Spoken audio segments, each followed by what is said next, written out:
रामापुर नाम के गांव में जुगनू बिजली नाम के सास बहू रहा करते थे और उन दोनों में हमेशा अनबन हुआ करता था। जुगनू का पति रामू और बिजली का पति श्यामू 2 साल पहले आई महामारी बीमारी के वजह से उनकी मौत हुई। उन दोनों के पास 2 एकड़ जमीन था। क्योंकि दोनों में नहीं बनती थी, इसलिए दोनों ने एक ही छत के नीचे रहने के बावजूद 2 एकड़ जमीन को 2 भाग में बंटवारा कर दिए। बिजली अपनी जमीन पर गेहूं उगाती थी तो जुगनू अपने खेत में सब्जियां उगाती थी। एक दफा बिजली को गेहूं की खेती में मुनाफा हुआ तो जुगनू को सब्जी की खेती में नुकसान आया। जुगनू अपनी नुकसान बर्दाश्त ना कर पाकर बिजली से, ओए महारानी, बहुत हो गया तेरा नाटक।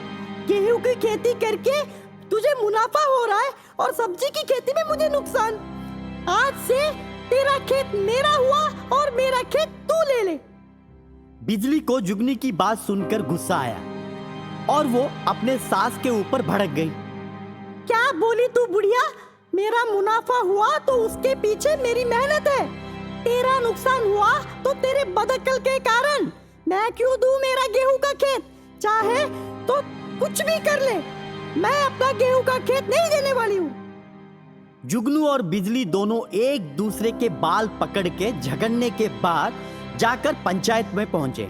दोनों जाकर सरपंच से शिकायत किए तो सरपंच दोनों को समझाते हुए, देखो, ये घर का मामला है, आपस में बैठकर शांति से सुलझा लो। अब मैं इस मामले में क्या बोलूं? तुम दोनों के बारे में गांव वालों को पता है। रोज तुम एक दूसरे से झगड़ते रहते हो। तुम्हारे वजह से गांव में हमेशा अशांति छाई रहती है।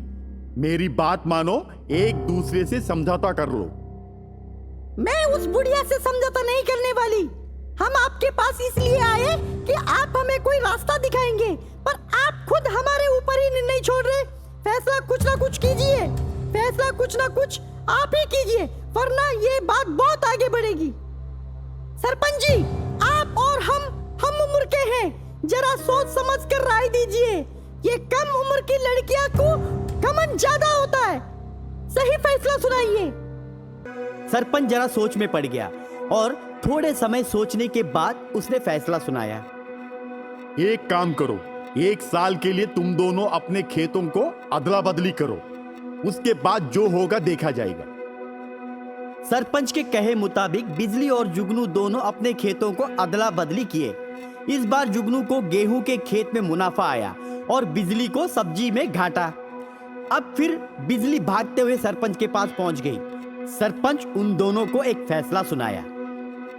बिजली, मैं तुम्हारी बात मान रहा हूं, पर मेरा फैसला यह है कि तुम दोनों एक दूसरे से झगड़ने के अलावा एक दूसरे का साथ दोगे तो गेहूं के साथ साथ सब्जी में भी तुम्हें मुनाफा आएगा। एक ही घर में 2 खेती करना अजीब बात लग रहा है। मेरा कहा मानो, तुम दोनों एक हो जाओ और एक दूसरे का हाथ बटाकर दोनों खेतों में काम करो। यही मेरा फैसला है। सरपंच की बात मानकर उस दिन से बिजली और जुगनू दोनों एक साथ दोनों खेत में मिलकर साथ साथ काम किए और उस दिन से उनको कभी नुकसान नहीं हुआ। सीतापुर नाम के गांव में कुसुम सरला नाम के सास बहू रहा करते थे। कुसुम के पति की मौत कुछ साल पहले दिल के दौरे से हो गई। कुसुम का बेटा रघु सरकारी दफ्तर में नौकरी करता था। कुसुम को शॉपिंग करने की लत बहुत ज्यादा थी। वो महीने में कम से कम 10 बार शॉपिंग करती थी। रघु सरला से प्रेम विवाह किया था। सरला गरीब घराने की थी, इसलिए कुसुम घर का पूरा काम उसी से करवाती थी। सरला बेचारी चुपचाप सास का अत्याचार सहती थी। कुसुम एक दिन शॉपिंग जाकर 50,000 खर्चा किया। 50,000 का खर्चा देखकर रघु डर गया और वो अपनी माँ से, माँ, आपको अंदाजा है आप महीने में कितना खर्चा कर रहे हैं? आपका ये खर्चा ना सह पाकर पिताजी को दिल का दौरा पड़ गया था। लगता है मुझे भी दिल का दौरा आ जाएगा। माँ, मैं कर्जे में डूबता जा रहा हूँ, मेरे ऊपर आप रहम खाइए, वरना मैं एक दिन आत्महत्या करके मर जाऊंगा। वाह रे बेटा वाह, ये सब दिन देखने के लिए मैंने तुझे पैदा किया। माँ के लिए तू इतना भी नहीं कर सकता। 2-4 रुपया क्या खर्चा कर दिया, तू तो आकर पहाड़ तोड़ रहा है। इतना ही अगर गरज था तो इस भिखारी से शादी क्यों की? कोई अमीर लड़की से कर लेता तो दहेज में करोड़ों रुपए मिल जाते। आपसे बात करने से चुपचाप रहना ही बेहतर है। आप कभी नहीं सुधरेंगे, मुझे ही कुछ ना कुछ करना होगा। इतना कहकर रघु वहां से निकल गया। कुसुम का खर्चा रुकने का नाम ही नहीं ले रहा था। रघु दिन ब दिन कर्जे में डूबता जा रहा था। रघु की परेशानी देखकर एक दिन सरला आकर रघु से, जी आप बुरा ना माने तो मैं आपसे एक बात कहूँ। आपकी माँ तो ऐसे में सुधरने वाली नहीं है। उनका अकल ठिकाने पर लाने के लिए मेरे पास एक उपाय है।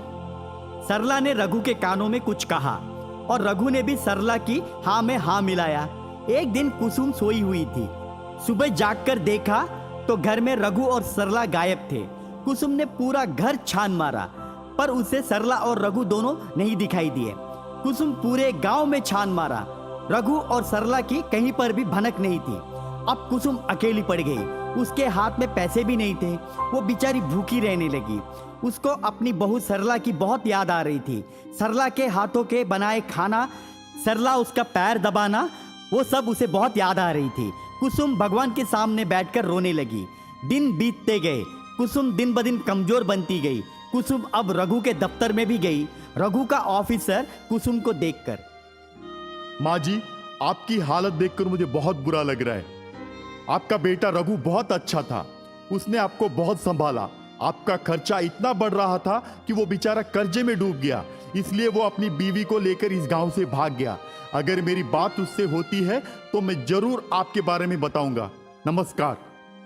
कुसुम रोती हुई घर वापस आई। घर में अपने बेड पर भूखी सोने लगी। तब अचानक सरला की आवाज उसे सुनाई दी। चलिए उठिए माँ जी, हाथ पैर धोइए, मैं आपके लिए खाना परोसती हूँ।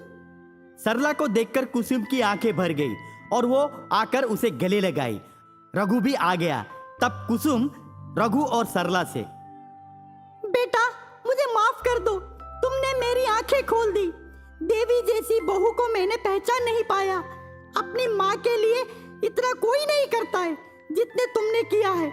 आज के बाद भागवत पुराण पढ़ने में व्यस्त हो जाऊंगी और कभी शॉपिंग नहीं करूंगी। माँ की बात सुनकर रघु की आंखों में आंसू आ गए। उस दिन के बाद सास बहू दोनों माँ बेटी जैसे रहने लगे।